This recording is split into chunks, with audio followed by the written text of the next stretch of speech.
नमस्कार, तेज हरियाणा पर आपका स्वागत है। यदि आप पहली बार हमारे चैनल पर आए हैं तो सबसे पहले सब्सक्राइब करें, उसके साथ ही बेल आइकन भी दबा दें ताकि हर अपडेट आपको सबसे पहले पहुंचा सके।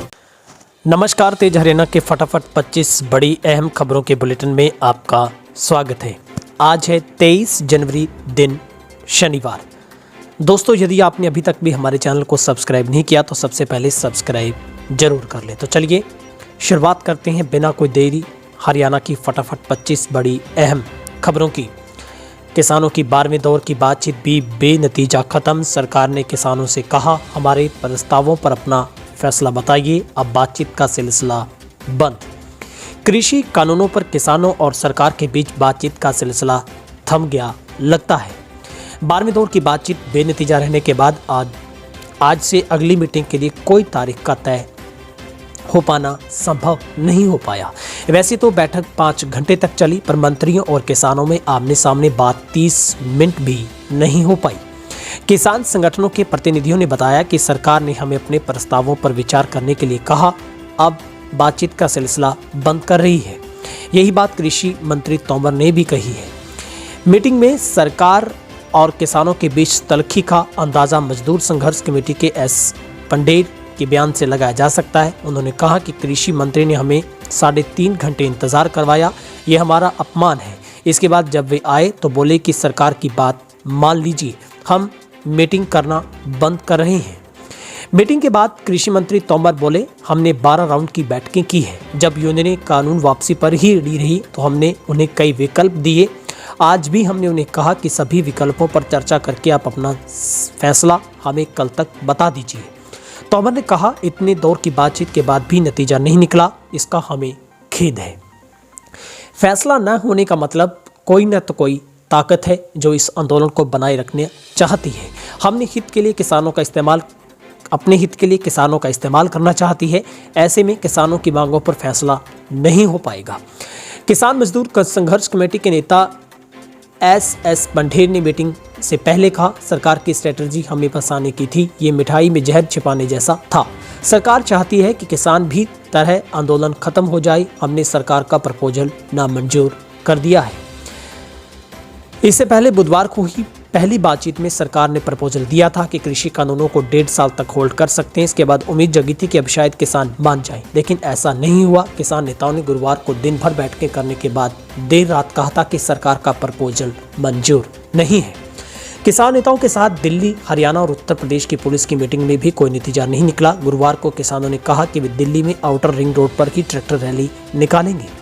पुलिस ने इसकी मंजूरी देने से मना कर दिया। पुलिस ने कुंडली मानेसर पलवल एक्सप्रेस वे पर परेड निकालने की अपील की, लेकिन किसान नहीं माने। किसान आंदोलन से जुड़े नेता योगेंद्र यादव ने कहा कि परेड में 1 लाख से भी ज्यादा ट्रैक्टर तिरंगे के साथ शामिल होंगे। उधर हरियाणा में सरकारी टैक्स से बड़ा खिलवाड़, गाड़ियों की फर्जी आरसी बनाने वाले गिरोह का पर्दाफाश। सीआईए ने सरगना को किया काबू। सिरसा पुलिस की सीआई ब्रांच ने शुक्रवार को गाड़ियों की फर्जी आरसी बनाने वाले गिरोह का पर्दाफाश किया है। इस गिरोह से सरगना को भी गिरफ्तार किया जा चुका है। पता चला कि आरोपी बैंकों की फाइनेंस वाली गाड़ियों को महाराष्ट्र, पश्चिम बंगाल और कर्नाटक से ऑनलाइन बोली के माध्यम से खरीदता है, फिर सरकारी टैक्स बचाने के लिए फर्जी बैंक अथॉरिटी प्रमाण पत्र खुद ही तैयार कर लेता है। अब तक आरोपी की 17 फर्जी गाड़ियां बरामद की जा चुकी है। आरोपी की पहचान सुनील कुमार उर्फ आशु पुत्र हरीश चंद्र वासी सुभाष नगर रोहतक के तौर पर हुई है। डीएसपी कुलदीप सिंह बेनीवाल के मुताबिक सीआई प्रभारी इंस्पेक्टर नरेश कुमार लगातार फर्जी आरसी वाली गाड़ियां अवैध रूप से चलाने बारे सूचनाएं मिल रही थी। हाल ही में ही 14 जनवरी को सूचना मिली थी कि रोहतक का सुनील चिटकारा गाड़ियों की फर्जी आरसी तैयार करवाता है और सिरसा में उसने कई गाड़ियां बेच रखी है। इसके बाद एसआई ओम प्रकाश के नेतृत्व में टीम का गठन किया गया। टीम ने तत्परता से कार्रवाई करते हुए तीनों गाड़ियों को सिरसा से बरामद कर लिया, जिनकी जांच की तो गाड़ी में बहुत बड़ा फर्जीवाड़ा सामने आया। गाड़ी के मालिकों ने बताया कि उन्होंने गाड़ियां सुनील चिटकारा की मार्फत ही खरीदी हैं। टीम ने रोहतक से सुनील चिटकारा को काबू कर लिया। पूछताछ में पता चला कि आरोपी बैंकों की फाइनेंस वाली गाड़ियों को महाराष्ट्र, पश्चिम बंगाल व कर्नाटक से ऑनलाइन बोलने के माध्यम से खरीदता है, फिर सरकारी टैक्स बचाने के लिए फर्जी बैंक अथॉरिटी प्रमाण पत्र खुद ही तैयार करता है। इसके लिए गाड़ी के चेसी नंबर से भी छेड़छाड़ की जाती है ताकि ऑनलाइन नंबर डालने से गाड़ी का पुराना नंबर शो ना हो। इतना ही नहीं, मोटर व्हीकल इंस्पेक्टर की भी नकली रिपोर्ट खुद तैयार करके फर्जी हस्ताक्षर किए जाते हैं।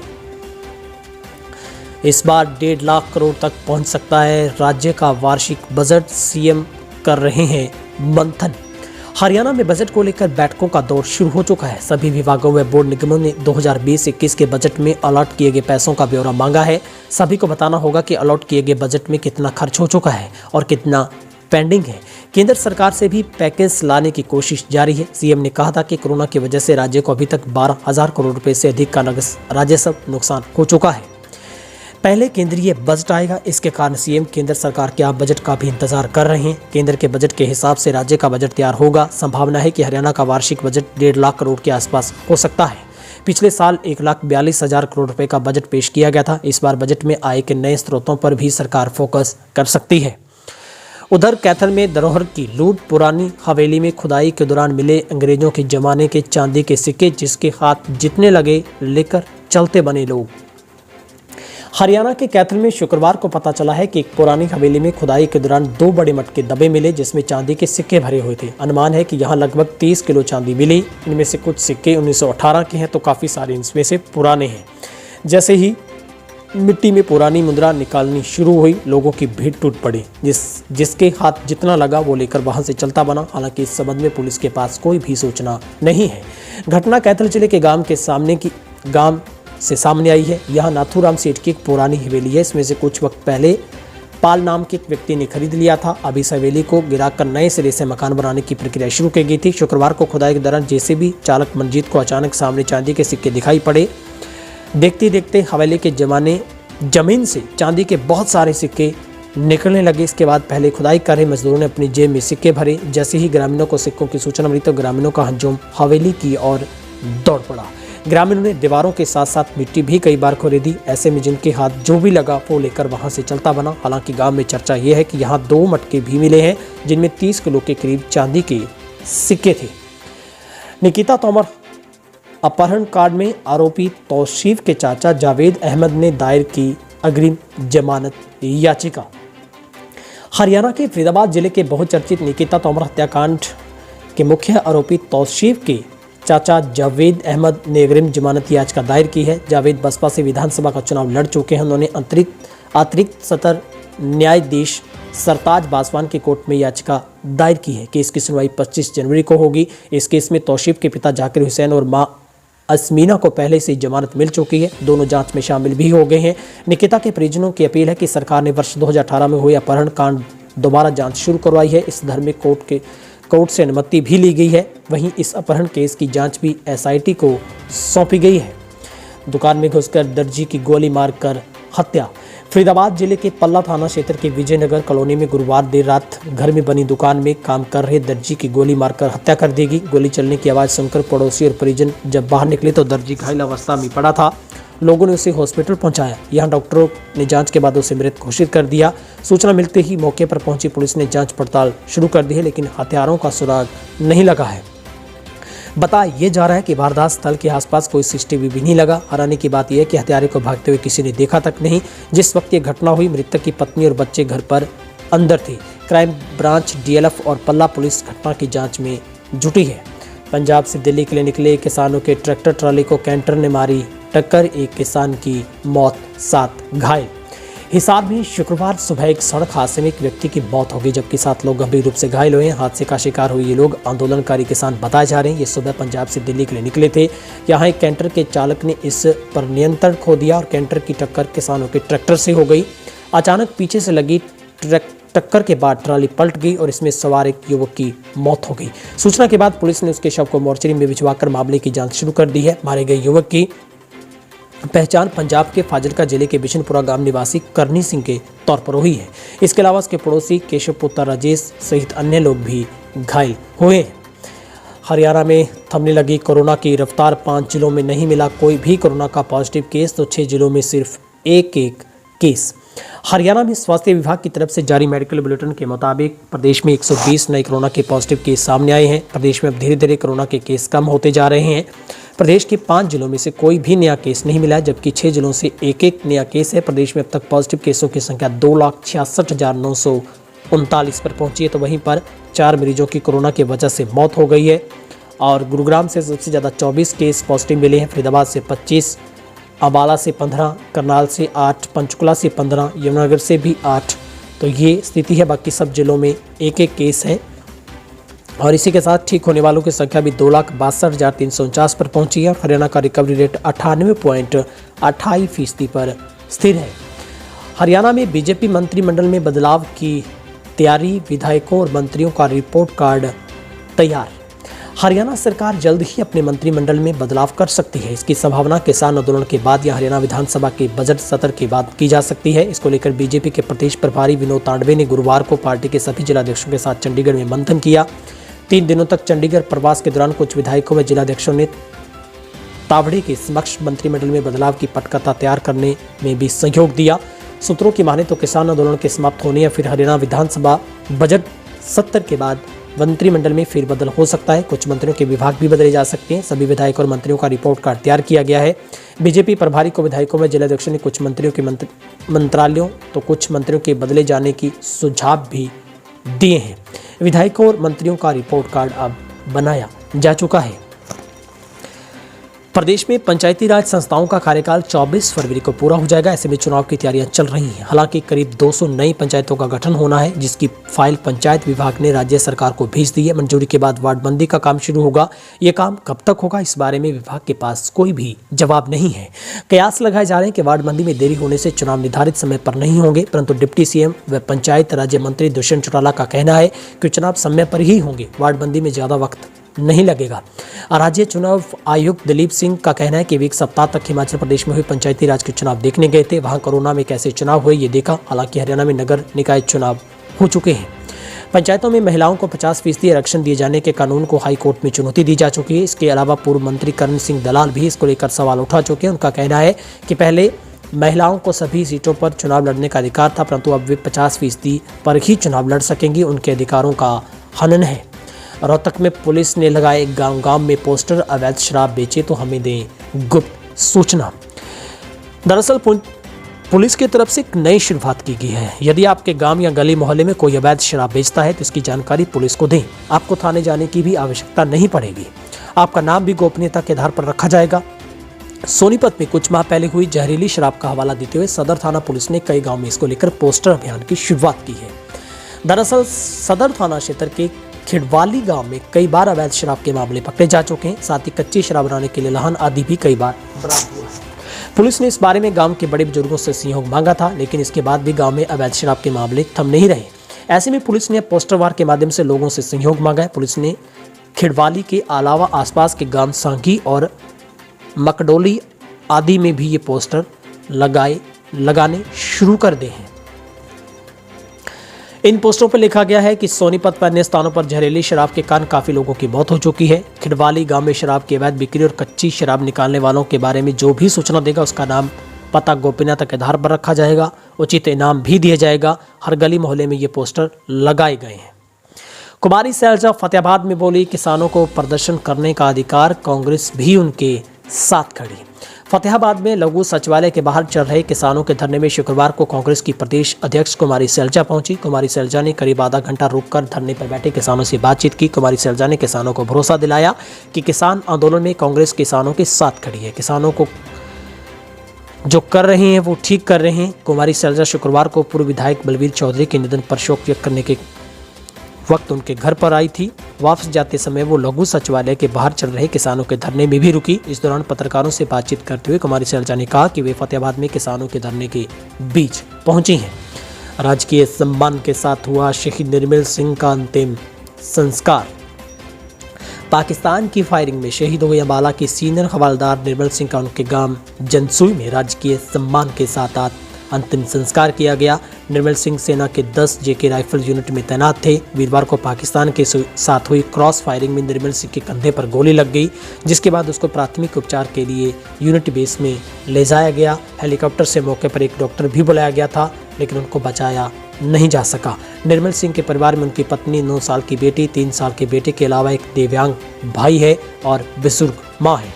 निर्मल सिंह की शहादत की खबर मिलने के बाद पूरे गांव में गम का माहौल है। कलेक्टर रेट को लेकर हरियाणा सरकार का एक और कदम, सीएम खट्टर ने की बड़ी पहल। कृषि प्रधान राज्य हरियाणा में खेती हर जमीन की किसान अपना गहना मानता है। तो मकान बनाना हर किसी व्यक्ति के लिए एक बड़ा सपना होता है। कृषि भूमि और मकान के लिए प्लॉट के कलेक्टर रेट निर्धारित होते हैं। हरियाणा में भी अब तक कलेक्टर रेट संबंधित जिलाधीशों की ओर से संबंधित जिलों में क्षेत्र अनुसार तय किए जाते हैं। मार्केट वैल्यू व कलेक्टर रेट्स में अंतर होने के चलते अक्सर रजिस्ट्रियों में घपलेबाजी के मामले सामने आते हैं। अब हरियाणा की मनोहर सरकार ने राज्य में कलेक्टर रेट्स में सुधार की एक बड़ी पहल करते हुए सुशासन व पारदर्शिता के आधार पर लक्ष्य की ओर एक बड़ा कदम बढ़ाया है। हरियाणा सरकार की इस अनूठी पहल के अंतर्गत राज्य के आम नागरिकों से राज्य के विभिन्न जिलों में नए कलेक्टर रेट तय करने के लिए आपत्तियां व सुझाव मांगे गए हैं। सभी जिलों के कलेक्टर रेट्स का ड्राफ्ट तैयार करके इस जिले प्रशासन की संबंधित वेबसाइट पर अपलोड किया गया है। इसके साथ ही कोई भी नागरिक जमाबंदी विभाग की वेबसाइट पर जाकर भी 31 जनवरी तक अपने सुझाव व आपत्तियां भेज सकता है। इन सुझाव और आपत्तियों के बाद कलेक्टर रेट्स को अंतिम रूप दिया जाएगा। मुख्य उद्देश्य राजस्व विभाग में फैले भ्रष्टाचार पर अंकुश लगाना है। असमंजस का रहा आलम। गौरतलब है कि हरियाणा में कलेक्टर रेट को लेकर असमंजस का आलम रहता है। हरियाणा के अनेकों हिस्सों में कलेक्टर रेट की तुलना में जमीन की मार्केट वैल्यू अधिक है। कई स्थानों पर मार्केट वैल्यू की तुलना में कलेक्टर रेट अधिक है। ऐसे होने के कारण आमजन को अपनी जमीन मकान की रजिस्ट्री करवाने में परेशानी तो होती है। इससे रजिस्ट्री संबंधी कार्यों में भ्रष्टाचार व गोरखधंधा भी बढ़ता है। भ्रष्टाचार पर कुतरने के लिए हरियाणा की बीजेपी सरकार ने एक अनूठी पहल करते हुए कलेक्टर रेट लागू करने की प्रणाली में बड़ा संशोधन करने का फैसला लिया है। चोरों ने एक ही रात में 7 दुकानों के तोड़े ताले, करीब 1.5 लाख रुपए नकदी व मोबाइल चोरी। शाहबाद में चोर जमकर आतंक मचा रहे हैं, जहां पर रात को चोरों ने 7 दुकानों के ताले तोड़े। मोबाइल शॉप मनी ट्रांसफर की दुकान से करीब 1.5 लाख रुपए की नकदी व 1 लाख के मोबाइल चोरी करके ले गए। पुलिस ने दुकान के मालिक कुलदीप की शिकायत पर मामला दर्ज कर चोरों के खिलाफ जांच शुरू कर दी है। दुकान के मालिक कुलदीप ने बताया कि लाडवा रोड सब्जी मंडी गेट के पास दीपा मोबाइल कम्युनिकेशन व मनी ट्रांसफर का काम करता है। बुधवार रात को वह अपनी दुकान को ठीक ठाक ढंग से बंद करके गया था, लेकिन अज्ञात चोरों ने सेंध लगाकर चोरी की घटना को अंजाम दिया। हुड्डा का बड़ा बयान, कृषि कानूनों को वापस लेकर फिर बातचीत करे सरकार।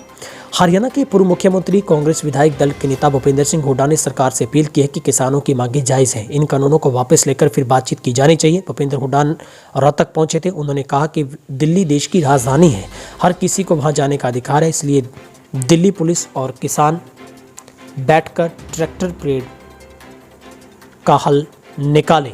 हुड्डा ने कहा कि किसान आंदोलन का हल निकालने के लिए एक बार फिर से केंद्र सरकार और किसानों के बीच बातचीत हो रही है, और भले ही केंद्र सरकार ने किसानों को कानूनों पर कुछ समय तक रोक लगाने का प्रस्ताव दिया, लेकिन राजनेता किसानों की मांगों को जायज़ बताते हुए कानूनों को वापस लेने की बात कर रहे हैं। उन्होंने कहा कि 3 कृषि कानून किसानों के हित में नहीं है, इनको वापस लेकर फिर किसानों से बातचीत की जानी चाहिए। घर से लापता किशोरी का जोहट में मिला शव। झज्जर में बीते रविवार शाम से लापता किशोरी का शव जोहट से बरामद हुआ है। मामला झज्जर के गांव माछरोली का है, जहां किशोरी घर से संदिग्ध परिस्थितियों में गायब थी। परिजनों ने गुमशुदगी की रिपोर्ट थाने में दर्ज कराई थी। अगले ही दिन जब गांव के जोहट के किनारे किशोरी की चप्पलें दिखाई दी तो ग्रामीणों के अलावा पुलिस ने भी जोहट में तलाशी अभियान की शुरुआत की। काफ़ी प्रयासों के बाद जो पानी को बाहर निकालते हुए शव को बरामद किया गया। बदमाशों का आतंक, बुजुर्ग की आंखों में मिर्ची डालकर लूटे 1 लाख रुपए। सिरसा की अग्रसेन कॉलोनी में 2 व्यक्तियों द्वारा एक बुजुर्ग की आंखों में मिर्ची डालकर 1 लाख रुपए की लूट का मामला सामने आया है।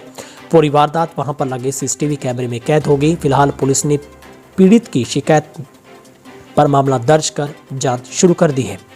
जानकारी के मुताबिक पीड़ित अपनी दुकान से अपने घर पहुंचा और वो स्कूटी अंदर करने के लिए घर का दरवाजा खोला। इतने में एक शख्स आया, आवाज़ लगाते हुए कि उनकी आंखों में मिर्ची डालकर जमीन पर पड़े बैग को उठाकर भाग जाता है। बैग में 1 लाख रुपए की राशि व बही खाते थे। पीड़ित व्यापारी का कहना है कि वो 2 लोग थे। इसके बारे में उन्होंने पुलिस को शिकायत दी है। दरअसल पुलिस ने अब आगे की जाँच शुरू कर दी है। शराब के नशे में दोस्त ने की दोस्त की बेरहमी से हत्या। सोनीपत के फिरोजपुर बांगर गांव में पहले 4 दोस्त बैठकर शराब पी रहे थे, लेकिन किसी बात को लेकर 3 दोस्तों का एक दोस्त के साथ झगड़ा हो गया। बाद में 3 दोस्तों ने मिलकर दीपक नाम के अपने दोस्त को बेरहमी से पीट कर मौत के घाट उतार दिया। उनके शव को एक दुकान के बाहर फेंक कर फरार हो गए। वारदात की सूचना मिलने के बाद पुलिस मौके पर पहुंची और उसके शव को कब्जे में लेकर आगामी जाँच शुरू कर दी है। किडनैप कर नाबालिगा से दुष्कर्म के आरोपी को उम्र कैद। एक नाबालिग लड़की को किडनैप कर दुष्कर्म के आरोपी को दोषी ठहराते हुए अतिरिक्त जिला एवं सत्र न्यायाधीश ने बृहस्पतिवार को उम्र कैद की सजा सुनाई है। दोषी युवक नारनौल का रहने वाला है। शहर के एक मोहल्ला निवासी महिला ने पुलिस को दी शिकायत में कहा था कि उसकी नाबालिग पोती 18 जुलाई 2018 को घर से निकलकर गई थी, लेकिन वापस नहीं लौटी। उसकी तलाश के बाद कोई सुराग नहीं लग पाया तो शहर थाना पुलिस ने अपहरण का मामला दर्ज कर जांच शुरू की थी। दरअसल इस पूरे मामले में आरोपी के खिलाफ अपहरण व पोक्सो एक्ट के तहत मामला दर्ज किया गया था। पुलिस द्वारा प्रस्तुत किए गए साक्ष्यों व गवाहों के आधार पर अदालत ने दोषी करार देते हुए उसे आजीवन कारावास की सजा सुनाई और 25,000 रुपये का जुर्माना भी लगाया है। फिलहाल हरियाणा की फटाफट 25 खबरों के इस बुलेटिन में आज के लिए इतना ही। यदि आपने अभी तक भी हमारे चैनल को सब्सक्राइब नहीं किया तो सबसे पहले सब्सक्राइब कर लें, बेल आइकन भी दबा दें ताकि हर अपडेट हम आपको सबसे पहले पहुंचा सकें। एक आपसे जरूरी सवाल, किसानों को लेकर आपकी क्या राय है? अब सरकार ने ये साफ तौर पर कहा है कि अब आगे बातचीत नहीं होगी, क्योंकि इतने दौर की बातचीत में भी कोई हल नहीं निकल पाया। अब ऐसे में सरकार नाराज है और सरकार कह रही है कि किसान नहीं मान रहा है, लेकिन किसान दो टुक में कह रहा है कि आप रद्द कर दीजिए कानूनों को। लेकिन सरकार हर बार नया पेच लेकर आती है, लेकिन समाधान नहीं होता। ऐसे में अब आपकी क्या राय है? क्या किसानों को सरकार से बातचीत करनी चाहिए या फिर किसानों को अपने आंदोलन को आगे बढ़ाना चाहिए? लगातार किसानों को बड़ा समर्थन मिल रहा है अब, लेकिन सरकार सोचती है कि इस आंदोलन में बाहरी ताकतें काम कर रही हैं। आपको लगता है किसानों को बाहरी ताकतों का कोई एहसास है, उनके कोई साथ है? इन तमाम मुद्दों पर आप कमेंट बॉक्स में जाइए और अपनी राय रखिए और अपने मित्रों दोस्तों के साथ भी चैनल तेज हरियाणा को आप शेयर करें ताकि वो भी सब्सक्राइब कर सकें। आप सबका दिन शुभ रहे। बहुत बहुत शुक्रिया। 20 वर्षों से विश्वसनीय शिव पैथोलॉजी लैब नजदीक राज हॉस्पिटल मंडी डबवाली। आपका कोई भी टेस्ट, चाहे कैंसर, थायराइड, एलर्जी, कोरोना या फिर पूरे शरीर की जांच, बस एक बार सेवा का मौका जरूर दें। याद रखें, शिव पैथोलॉजी लैब नजदीक राज हॉस्पिटल मंडी डबवाली।